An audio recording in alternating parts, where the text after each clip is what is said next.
Телефон арқылы ECP ашу, eGov Mobile'ға кіріп, жаңадан ECP ашуды басамыз. Кіруді басамыз. Кейіннен 1414-ке тіркелген номеріңізді көрсетіп, келген SMS-ді енгіземіз. Видео проверкадан өтіп,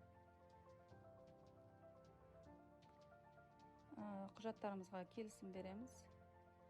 Және де берілген парольді алып жойып тастап, өзіңіздің жаттанды пароліңізді енгізесіз.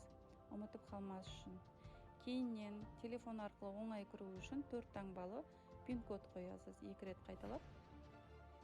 Осылай сіз eGov Mobile'ға кіріп, өзіңізге қажетті мемлекеттік қызметтерді ала аласыз. Егер де сізге бұл ECP қажет болса, бір жерге жіберуге телефоныңыздағы файлы папкасына кіріп, осылай теріп, өзіңізге жүктеп алуыңызға болады.